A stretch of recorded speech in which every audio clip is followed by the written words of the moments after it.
एवं बहनों, आज की वीडियो में हम आपको बताएंगे कि सावन के महीने में हरी चूड़ियों का महत्व सबसे अधिक रहता है।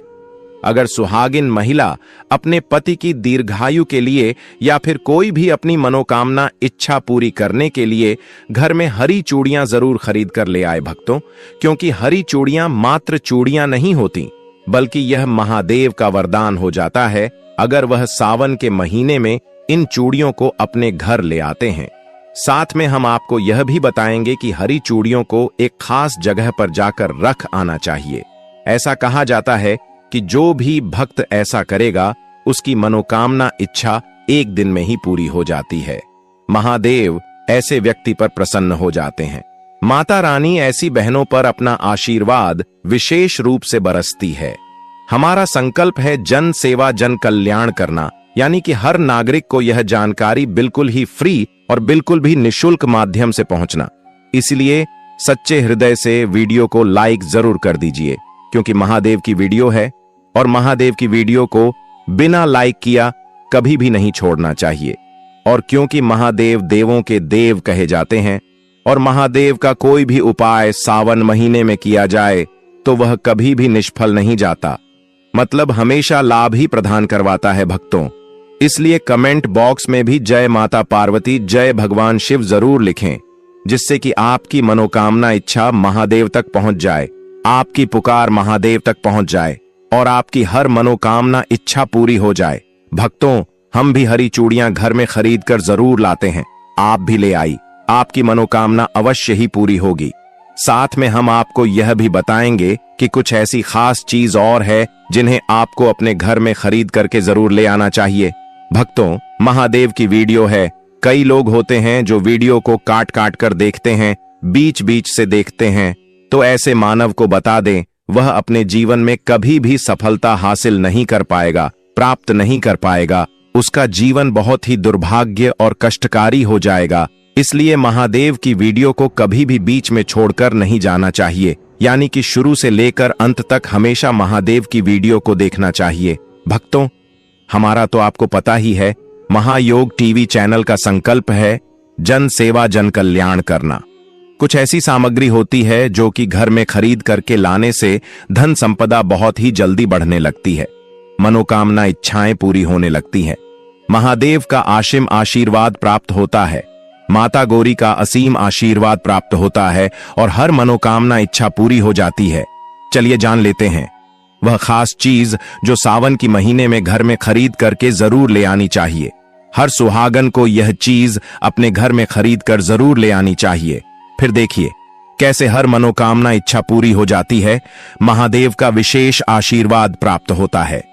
साथ में हम आपको यह भी बताएंगे कि वह कौन सी 16 सामग्री है जिसे खरीद करके हर सुहागन को अपने घर में जरूर ले आना चाहिए। चलिए सबसे पहले जान लेते हैं कि हरी चूड़ियां घर में खरीद करके लेकर आना है और किस तरह से कौन सा उपाय आपको करना है जिससे कि करणी मंत्र से लाभ होता है, मनोकामना इच्छा पूरी होती है। उससे पहले हम आपको यह बता देते हैं कि इस बार सावन कितनी तारीख से शुरू हो रहा है, कितनी तारीख को समाप्त होगा और इसमें कितने सावन सोमवार पड़ेंगे। फिर हम आपको सभी जानकारी बारी बारी से बताते हुए चलेंगे। सावन 2025 दृक पंचांग के अनुसार इस साल सावन का महीना 11 जुलाई 2025 से शुरू होगा और इसका समापन 9 अगस्त 2025 को होगा। इस वर्ष सावन रक्षाबंधन के पर्व के साथ समाप्त होंगे, जो इस बार 9 अगस्त को मनाया जाएगा। धार्मिक मान्यताओं के अनुसार सावन के सोमवार का विशेष महत्व होता है। इस दिन व्यक्ति व्रत रखता है और शिवलिंग पर जल, दूध, बेलपत्र आदि अर्पित करके जलाभिषेक करते हैं। सावन के सोमवार की तिथियां 14 जुलाई, पहला सोमवार व्रत 21 जुलाई, दूसरा सोमवार व्रत 28 जुलाई, तीसरा सोमवार व्रत 4 अगस्त, चौथा और अंतिम सोमवार व्रत 2025 सावन। शिवरात्रि सावन के महीने में क्या करें? हिंदू धर्म में सावन का महीना बेहद पवित्र माना जाता है। चलिए अब जान लेते हैं हरी चूड़ियों का महत्व किस प्रकार से है और किस तरह से हमें घर में खरीद करके ले आना है। यह सभी जानकारी जान लेते हैं। सावन मास, जिसे श्रावण भी कहा जाता है, हिंदू धर्म में अत्यंत पावन और सौभाग्यदायक महीना माना जाता है। इस पूरे मास में विशेष रूप से सोमवार के दिन भगवान शिव की आराधना की जाती है और इस मास का संबंध विशेष रूप से सौंदर्य, सुख समृद्धि, सौभाग्य और भक्ति से जुड़ा हुआ है। इस महीने में हरी चूड़ियों का पहनना और खरीदना स्त्रियों के लिए अत्यंत शुभ एवं फलदायक माना गया है। सावन में हरी चूड़ियां केवल एक श्रृंगार की वस्तु नहीं होती, बल्कि यह सौभाग्य, समृद्धि, जीवन शक्ति, प्रेम, उत्साह और मांगलिकता का प्रतीक होती है। हरी चूड़ियां धारण करने से स्त्री का मानसिक संतुलन बेहतर होता है, क्योंकि हरे रंग का संबंध हृदय चक्र, अनाहत चक्र से होता है, जो प्रेम, करुणा और संतुलन को दर्शाता है। यह रंग सौम्यता, शीतलता और स्नेह का प्रतीक भी है और जब स्त्रियां सावन में हरी चूड़ियां पहनती हैं तो वे देवी पार्वती के आशीर्वाद की पात्र बनती हैं, क्योंकि यह मास स्वयं मां गौरी को समर्पित है, जो सुहाग, सौंदर्य और स्थायित्व की देवी मानी जाती हैं। धार्मिक मान्यता है कि सावन में हरी चूड़ियां धारण करने से पति की लंबी उम्र होती है, वैवाहिक जीवन में प्रेम बना रहता है और वैराग्य की भावना दूर होती है। अविवाहित कन्याएं यदि इस मास में हरी चूड़ियां धारण करती हैं और विशेष रूप से शिव मंदिर में जाकर शिवलिंग पर जलाभिषेक के पश्चात इन्हें पहनती हैं, तो योग्य वर की प्राप्ति होती है। इस मास में हरी चूड़ियों की खरीदारी करना भी बहुत शुभ माना गया है, विशेषकर सोमवार या शुक्रवार के दिन। सोमवार को यह भगवान शिव को प्रसन्न करता है और शुक्रवार को यह मां लक्ष्मी को, जिससे घर में सुख समृद्धि बनी रहती है। यदि कोई स्त्री इस दिन हरी चूड़ियों के साथ हरे वस्त्र और हरी बिंदी भी धारण करे और शिव पार्वती की पूजा कर ऊ गौरी शंकराय नमः मंत्र का 108 बार जाप करे, तो उसे विशेष पुण्य की प्राप्ति होती है। यह उपाय अविवाहितों को शीघ्र विवाह का वरदान देता है और विवाहित स्त्रियों को अखंड सौभाग्य का आशीर्वाद मिलता है।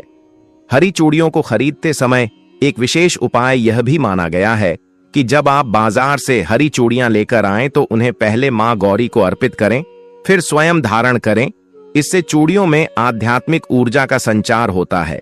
यदि कोई स्त्री प्रतिदिन प्रातः काल हरी चूड़ियां पहनकर शिवलिंग पर जल, बेलपत्र और सफेद फूल अर्पित करे और फिर एयूएम नमः शिवाय का जाप करे, तो उसकी सभी मनोकामनाएं पूरी होती हैं। साथ ही घर में कलह, मानसिक तनाव, पति पत्नी के बीच असहमति और दुर्भाग्य जैसी नकारात्मक शक्तियां दूर होती हैं। यह भी माना गया है कि यदि कोई स्त्री अपनी सखी या बहन को सावन के पहले सोमवार या हरियाली तीज के दिन हरी चूड़ियां उपहार में देती है, तो उसका पुण्य कई गुना बढ़ जाता है और उसका अपना सौभाग्य भी स्थिर होता है। इस दान से स्त्री के जीवन में लक्ष्मी का वास होता है, क्योंकि यह क्रिया स्त्री संगठन, स्नेह, समर्पण और शुभता की भावना से ओतप्रोत होती है। यदि चूड़ियां गरीब या विधवा महिलाओं को भी दान की जाए तो वह विशेष पुण्यदायक माना गया है, जिससे घर की दरिद्रता दूर होती है और लक्ष्मी जी की कृपा बनी रहती है। सावन में हरे रंग की अन्य वस्तुओं जैसे हरी साड़ी, हरा सिंदूर, हरे फूल, हरे पत्ते आदि के साथ हरी चूड़ियों का संगम स्त्री के जीवन को और अधिक उज्जवल और समृद्ध बनाता है। साथ ही यह भी ध्यान रखना चाहिए कि हरी चूड़ियों को हमेशा शुभ मुहूर्त में खरीदा जाए और किसी अशुभ समय में या क्रोध तनाव की अवस्था में कभी भी चूड़ियां न खरीदी जाएं। चूड़ियां खरीदते समय मन में सकारात्मक भाव, भगवान शिव और मां पार्वती का ध्यान और वैवाहिक सुख की प्रार्थना अवश्य करनी चाहिए। हरी चूड़ियों का तंत्रिकीय लाभ भी होता है। यह कलाई में ऊर्जा का संचार करती है, जिससे स्त्री की शारीरिक ऊर्जा सशक्त रहती है और वह सकारात्मक सोच के साथ अपने पारिवारिक एवं सामाजिक कर्तव्यों को निभा पाती है। इस मास में विशेषकर सोमवार को जब स्त्रियां शिव मंदिर में जाकर भक्ति भाव से चूड़ियों की छनक के साथ एयूएम नमः शिवाय का उच्चारण करती हैं, तो वह वातावरण को आध्यात्मिक रूप से पवित्र करता है और स्त्री को भीतर से चेतना और आत्मबल प्रदान करता है। कुल मिलाकर सावन में हरी चूड़ियों की खरीद और धारण करना न केवल परंपरा और आस्था का प्रतीक है, बल्कि यह स्त्री जीवन में स्थिरता, प्रेम, सौंदर्य, समृद्धि और देवी शक्ति को आमंत्रित करने का अत्यंत प्रभावी उपाय भी है। यह रहा सिंगर की सामग्री। 16 श्रृंगार पर प्रत्येक वस्तु के ऊपर एक एक विस्तृत पैराग्राफ जो उसके धार्मिक, सांस्कृतिक और आध्यात्मिक महत्व को स्पष्ट करता है। चलिए 16 श्रृंगार के बारे में कौन कौन सी चीज है जो आपको अपने घर में और ले आना है। सिंदूर भारतीय संस्कृति में विवाहित स्त्री का सबसे महत्वपूर्ण सौभाग्य चिन्ह माना जाता है। यह लाल रंग का पाउडर स्त्रियां अपने मांग में भरती हैं, जो न केवल उनके सुहाग का प्रतीक होता है, बल्कि इसमें ऊर्जा और शक्तिशाली कामनाएं भी समाहित होती हैं। मान्यता है कि सिंदूर देवी पार्वती और मां लक्ष्मी को अत्यंत प्रिय है और इसे लगाने से स्त्री को दीर्घायु पति, अखंड सौभाग्य और मानसिक संतुलन की प्राप्ति होती है। यह आज्ञा चक्र को सक्रिय करता है, जिससे आत्मविश्वास और आध्यात्मिक उन्नति होती है। बिंदी बिंदी स्त्री के मस्तक पर, विशेष रूप से दोनों भौहों के बीच लगाया जाने वाला शुभ चिन्ह है, जिसे आज्ञा चक्र का स्थान माना गया है। इसे लगाने से एकाग्रता बढ़ती है और मानसिक शांति प्राप्त होती है। धार्मिक दृष्टि से बिंदी सौभाग्य का प्रतीक है और यह देवी शक्ति का भी प्रतिनिधित्व करती है। विशेषकर लाल या कुमकुम की बिंदी को पूजा पाठ और शुभ अवसरों पर लगाना अत्यंत मंगलकारी होता है, जिससे घर में सकारात्मक ऊर्जा का प्रवाह होता है। काजल या सुरमा स्त्रियों की आंखों की शोभा बढ़ाने के साथ साथ नजर दोष से बचाने का प्रमुख साधन माना गया है। खास तौर पर नवजात शिशु और नवविवाहित स्त्रियों को काजल लगाना अत्यधिक शुभ माना गया है।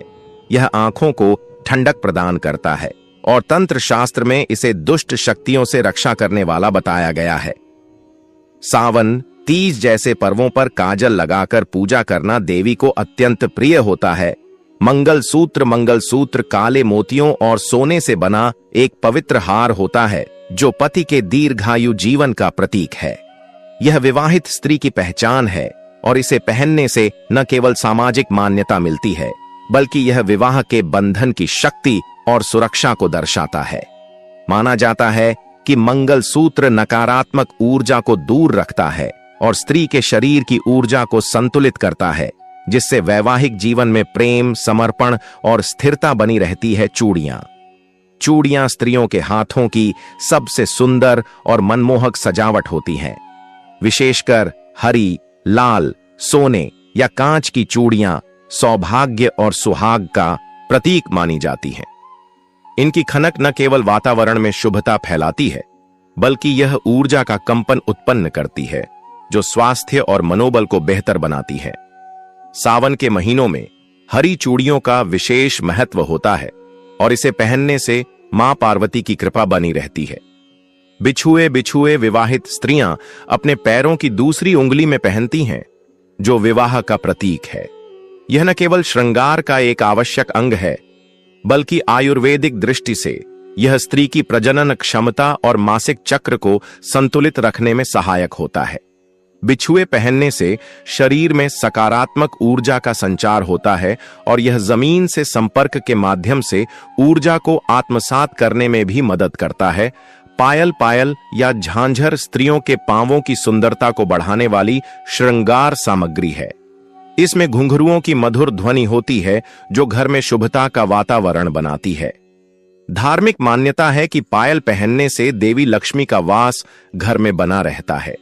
यह भी माना जाता है कि जब स्त्री पूजा करते समय पायल पहनती है, तो उसकी हर चालन में एक प्रकार की आध्यात्मिक ध्वनि उत्पन्न होती है, जो नकारात्मक ऊर्जा को दूर करती है। मेहंदी सौंदर्य का प्रतीक होने के साथ साथ मनोकामना पूर्ति की भावना से जुड़ी होती है।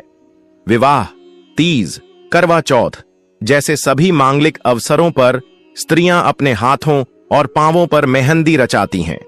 मेहंदी की सुगंध मानसिक शांति प्रदान करती है और इसकी ठंडक शरीर को तनाव मुक्त बनाती है। धार्मिक मान्यता है कि गहरी मेहंदी सौभाग्य और पति के प्रेम का संकेत होती है। अंगूठी स्त्रियों के हाथों की उंगलियों में पहनी जाती है और यह आभूषण के साथ साथ ऊर्जा संतुलन का भी माध्यम होती है। अंगूठी के माध्यम से उंगलियों में मौजूद एक्यूप्रेशर बिंदुओं पर दबाव पड़ता है, जिससे मानसिक स्पष्टता, रक्त प्रवाह और भावनात्मक स्थिरता प्राप्त होती है। धार्मिक दृष्टि से सोने या चांदी की अंगूठी पहनना अत्यंत शुभ माना गया है विशेषकर अनामिका या मध्यमा उंगली में गजरा या फूल गजरा यानी फूलों की वेणी बालों में सजाई जाती है और यह नारी के कोमल स्वभाव, सुगंध और पवित्रता का प्रतीक होती है। खासकर चमेली और गुलाब के गजरे को सुहाग के अवसरों पर पहनना अत्यंत शुभ माना जाता है। फूलों की सुगंध वातावरण को भी सकारात्मक बनाती है और देवी पार्वती को अर्पित करने के बाद उन्हें बालों में सजाना सौभाग्यवती स्त्री का लक्षण माना जाता है। केश सज्जा, सामान झूड़ा पिन, हेयर क्लिप, सिंथेटिक गजरा, बालों में सजाने वाले आभूषण आदि स्त्री की केश सज्जा के लिए आवश्यक हैं। यह उसके संपूर्ण श्रृंगार को पूर्णता देते हैं और मनोवैज्ञानिक रूप से आत्मविश्वास और गरिमा को प्रकट करते हैं। बालों को सहेजना और उन्हें फूलों या आभूषणों से सजाना धार्मिक दृष्टि से देवी स्वरूप का प्रतीक भी होता है। आभूषण, झुमके, हार, नथ, बाजूबंद, कमरबंद आदि विभिन्न आभूषण स्त्री के शरीर के प्रत्येक अंग की शोभा बढ़ाते हैं। यह न केवल शारीरिक आकर्षण बढ़ाते हैं बल्कि सामाजिक और पारंपरिक गरिमा को भी प्रस्तुत करते हैं। शास्त्रों में कहा गया है कि सोने चांदी के आभूषण पहनने से शरीर में सकारात्मक कंपन उत्पन्न होते हैं जो मन और आत्मा को बल देते हैं।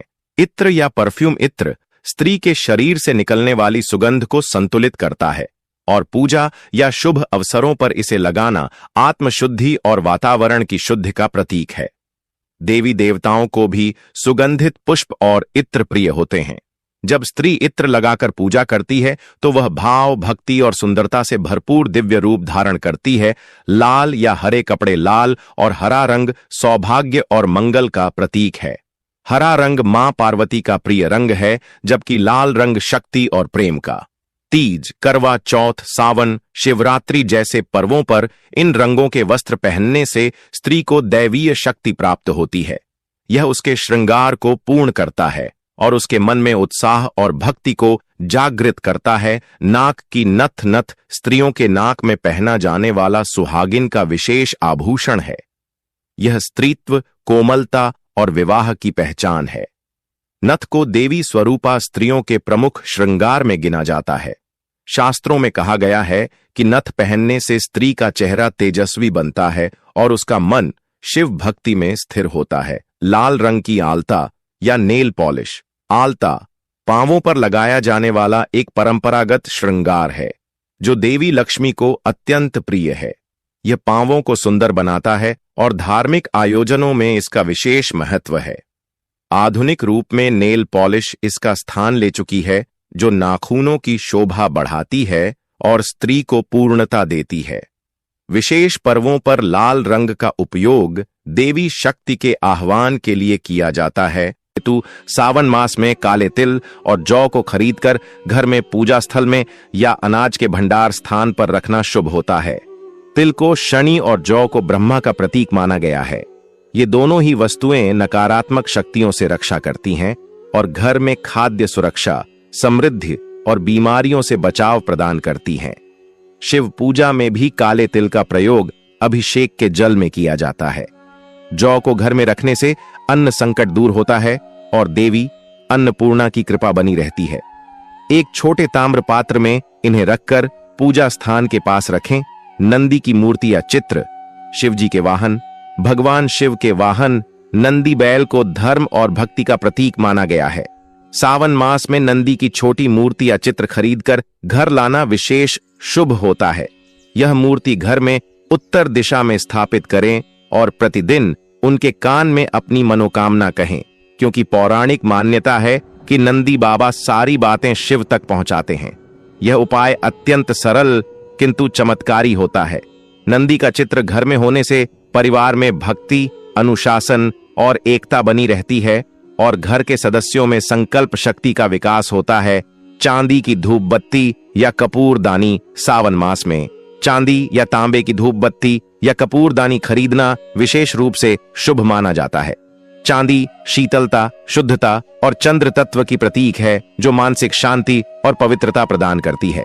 रोज शाम को चांदी की कपूरदानी में शुद्ध कपूर जलाकर घर के हर कमरे में उसकी धूप देने से घर में छुपी हुई नकारात्मकता और अदृश्य बाधाएं समाप्त हो जाती है। यह उपाय रोग निवारण, दरिद्रता हरण और घर की सुरक्षा में विशेष रूप से प्रभावी है। इसे सावन में लाकर शिव पूजा के दौरान नियमित उपयोग करें।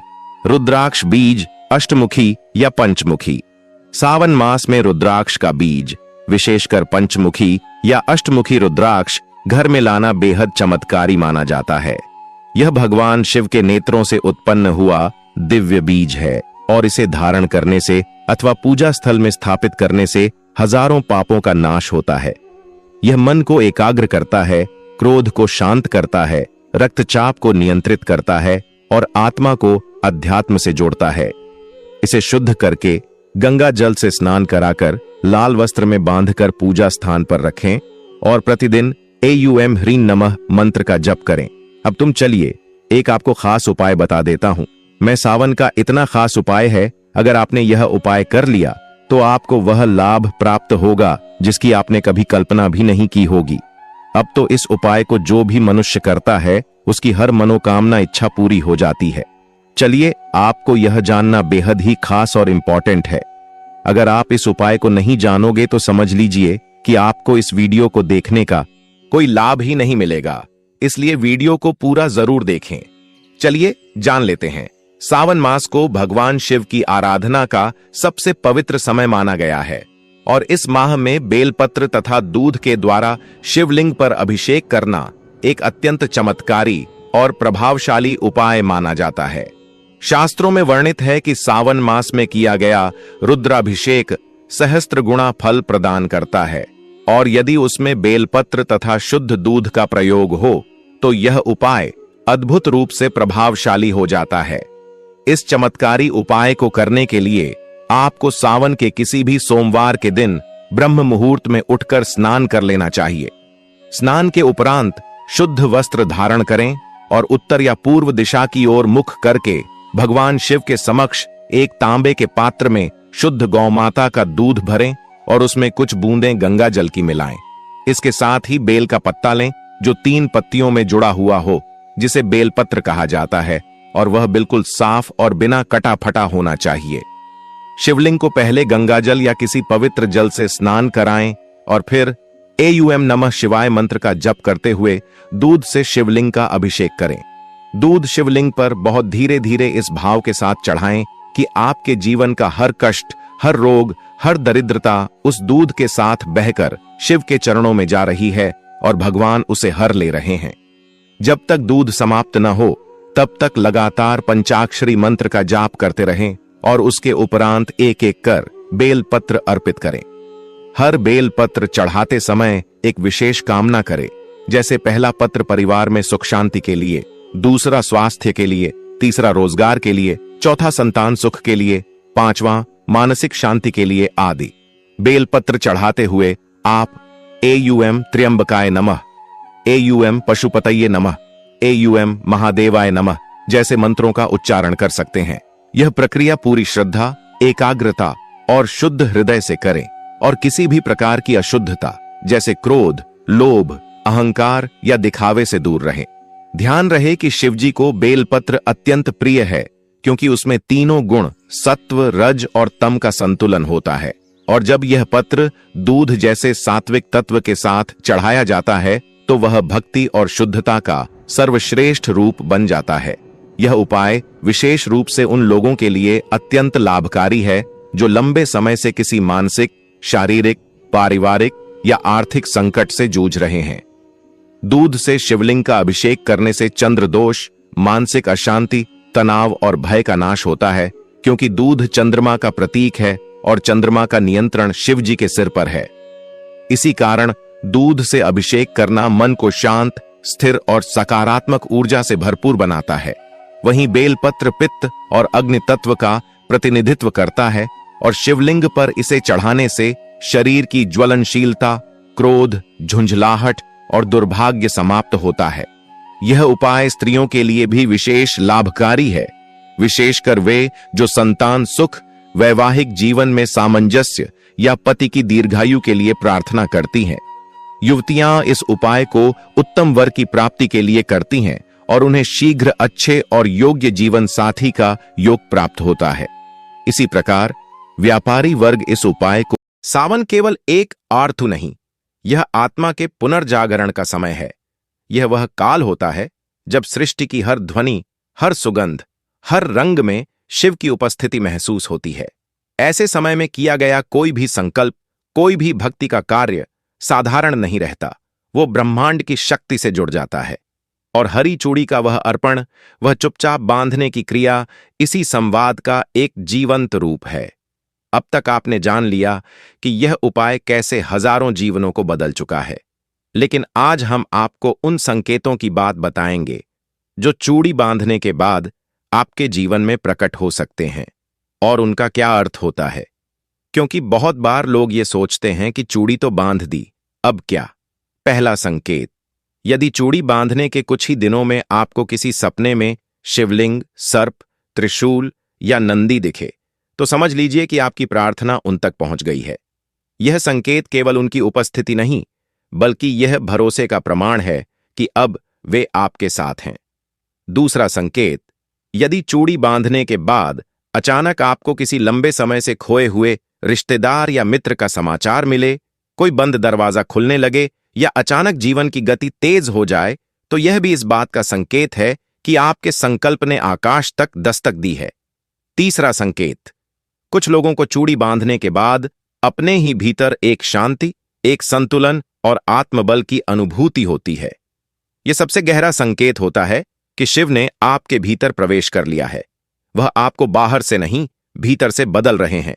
एक बार एक युवती, नेहा, जो महाराष्ट्र के पुणे में रहती थी, उसने बहुत कठिन समय देखा।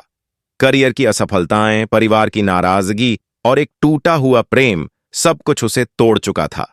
उसने एक साधारण सी हरी चूड़ी खरीदी, गंगा जल से धोई और अपने अपार्टमेंट की छत पर रखे तुलसी पौधे में बांध दी। उसने कुछ नहीं मांगा, केवल इतना कहा, हे शिव, मुझे संभाल लो। अगले ही सप्ताह उसे एक फोन आया। एक पुरानी कंपनी जिसने कभी उसे रिजेक्ट किया था, अब उसे विशेष आमंत्रण दे रही थी और वहां से उसके जीवन की दिशा ही बदल गई। कभी कभी हम उपाय से बहुत अधिक चमत्कार की उम्मीद कर लेते हैं, लेकिन वास्तविक चमत्कार यह होता है कि हमारी सोच बदल जाती है, हमारी दृष्टि बदल जाती है और वही हमें उस ओर ले जाती है जहां हम हमेशा से जाना चाहते थे। दिव्या मार्ग चैनल पर हमारा प्रयास है कि आप केवल उपाय जाने नहीं, उन्हें समझें, अनुभव करें और आत्मसात करें। यही कारण है कि हम हर उपाय के पीछे की आत्मा को खोजने की कोशिश करते हैं और यह हरी चूड़ी का उपाय केवल शरीर का नहीं, आत्मा का संकल्प है। अब बात करते हैं कुछ गुप्त नियमों की जो इस उपाय को और भी प्रभावशाली बनाते हैं। सबसे पहला नियम, चूड़ी बांधने के बाद उस स्थान की साफ सफाई का ध्यान रखें। कई लोग चूड़ी तो बांध देते हैं, लेकिन वहां कचरा या गंदगी छोड़ देते हैं। ध्यान रहे, जहां आप शिव से प्रार्थना कर रहे हैं वह स्थान मंदिर समान पवित्र हो। दूसरा नियम, चूड़ी बांधते समय किसी भी तरह की मन में शंका न रखें। यदि आप सोचते हैं क्या यह सच में काम करेगा, तो वह संदेह ही बाधा बन जाता है। विश्वास के साथ किया गया कार्य ही शिव तक पहुंचता है। तीसरा नियम, किसी और की देखा देखी मत करें। यह उपाय आपकी आत्मा और भगवान के बीच का संवाद है, भीड़ में खो जाने वाली रस्म नहीं। आप अकेले भी करें, लेकिन सच्चे मन से करें। एक युवक, शौर्य, जो दिल्ली में रहता है, उसने एक रात दिव्या मार्ग पर यह उपाय देखा। वह उस समय मानसिक अवसाद से जूझ रहा था। अगली सुबह वो अपने छत पर गया, एक छोटी सी हरी चूड़ी ली और छत के कोने में लगे मनी प्लांट पर बांध दी। कुछ नहीं कहा, कुछ नहीं मांगा, केवल चुपचाप बंद आंखों से शिव का ध्यान किया। उस दिन पहली बार उसे नींद आई, कई महीनों बाद, और धीरे धीरे उसका जीवन एक नई दिशा में चल पड़ा। यह कोई कथा नहीं, सच्चाई है। हमारे चैनल को ऐसे हजारों अनुभव मिलते हैं जो यह सिद्ध करते हैं कि जब आप अपने भीतर शिव को बुलाते हैं तो उन्हें आने से कोई नहीं रोक सकता। अगर आप सोच रहे हैं कि आपके पास चूड़ी बांधने की कोई उचित जगह नहीं है, तो जान लीजिए, शिव केवल स्थान नहीं देखते, वे भाव देखते हैं। आप चाहें तो एक मिट्टी का गमला लें, उसमें तुलसी लगाएं और उसी में चूड़ी बांध दें। वह स्थान आपके लिए सबसे पवित्र हो जाएगा। इस उपाय को सावन के पहले सोमवार को करना श्रेष्ठ होता है, लेकिन यदि किसी कारणवश आप उस दिन नहीं कर पाए तो किसी भी सावन सोमवार को कर सकते हैं। रात के समय भी कर सकते हैं, बशर्ते मन शांत हो और वातावरण पवित्र हो। दिव्या मार्ग चैनल पर आने वाले कई प्रश्नों में से एक आम प्रश्न है, चूड़ी किससे लेनी चाहिए?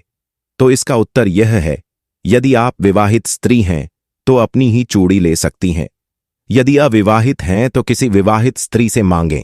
पुरुष किसी बहन, मां या सखी से ले सकते हैं। चूड़ी को गंगा जल से धोकर साफ करना अनिवार्य है। अब हम बात करेंगे एक और चमत्कारी अनुभव की। यह अनुभव है एक दंपति का जिनका विवाह जीवन बुरी तरह बिखर चुका था। झगड़े, तनाव और अलगाव की स्थिति में थे। पत्नी ने यह उपाय देखा और बिना पति को बताए उसने सावन सोमवार को एक हरी चूड़ी पीपल के पेड़ पर बांध दी और कहा, हे शिव, अगर यह संबंध पवित्र है तो इसे बचा लीजिए। कुछ ही दिनों में पति का व्यवहार बदलने लगा। रिश्तों में गर्माहट आई और आज वे दोनों साथ साथ मंदिरों में सेवा करते हैं। शिव केवल संबंधों को बनाते नहीं, उन्हें पुनर्जीवित करते हैं। और जब आप उनके चरणों में चुपचाप कोई प्रतीक अर्पित करते हैं, एक हरी चूड़ी जैसे, तो वह केवल वस्तु नहीं रह जाती, वह एक जीवित संकल्प बन जाती है। दिव्या मार्ग इसीलिए केवल उपाय का चैनल नहीं है, यह आपकी आत्मा की पुकार को दिशा देने वाला माध्यम है। अगर आपने अब तक चैनल को सब्सक्राइब नहीं किया है